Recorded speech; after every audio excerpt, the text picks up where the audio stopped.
Here I want to talk about the top mistakes that I see repeat takers make when they're studying for the bar exam. The first mistake that repeat takers make is they cobble together a bar exam plan. So they failed and then they say, okay, I'm going to get flashcards from here and outlines from here and practice questions from here. And I'm going to kind of go through them, and they come up with this, patchwork approach to the bar exam. That usually doesn't work. And one of the problems with that is they're treating it like it's not a high stakes exam. For almost everybody, the bar exam is a high stakes test. You want to get past it. You do not want to ever have to do the bar exam again. Usually a career is depending on it. Maybe you're putting off other life events or other things you want to do until you pass the bar exam. So you want to have a totally new approach to the bar exam. The second mistake that repeat takers make is only focusing on their weaknesses. So they'll say, oh, I'm weak at the multiple choice portion, or I'm weak in evidence. And then they'll make that their focus. In the meantime, while they're focusing on their weaknesses, their strengths actually become weaker. And then they might make up a few points here, but they lose a few points here and they don't pass the bar exam.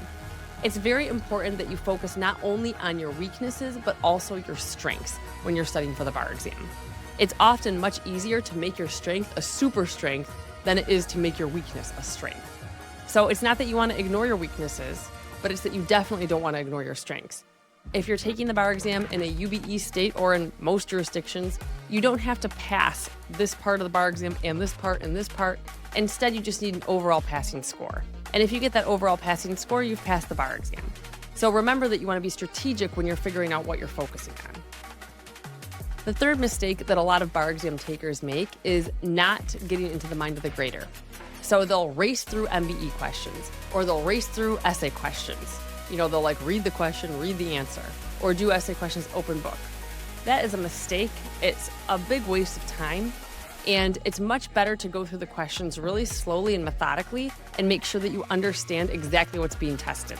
If you, for example, just read an essay question and read the answer, you are leaving so much on the table. You're going to barely retain any of that. If you do essay questions open book, that's also a waste of time. You need to instead read the question, write your answer, closed book, under time conditions, and then review your answer by comparing it to the model answer. So you want to go through that model answer very carefully and say, did I spot the issues? Did I write the correct rules? And actually grade it as though you were a grader. And if you do this, you will see your score improve over time because you're going to start to think like a grader. And if you start to think like a grader, then you're going to start to write the types of essays that graders want to see.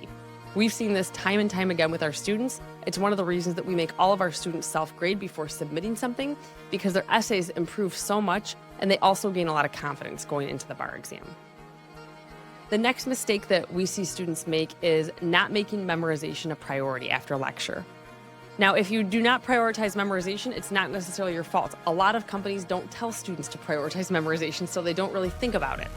Instead, they'll go to lecture and then they start answering questions.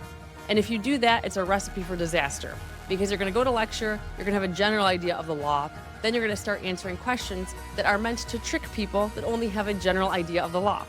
You do not need a general idea. You need a very specific idea of what the law is. For multiple choice, you need to be able to spot the exact rule that's being tested.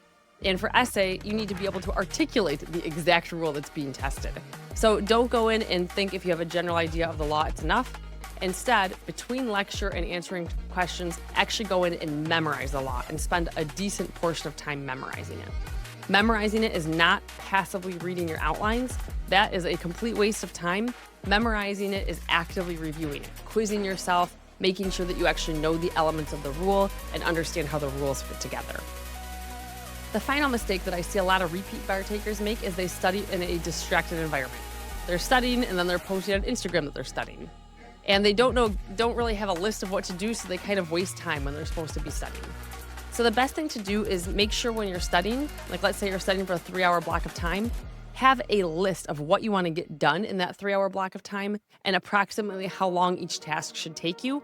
And then go through that list, try to get through that whole list. It should be realistic, it shouldn't be impossible, but it should be challenging. And when you do sit down to study, make sure you're studying in a distraction-free environment. Put your phone in a different room and try to focus only on getting through that list of things that you want to get through.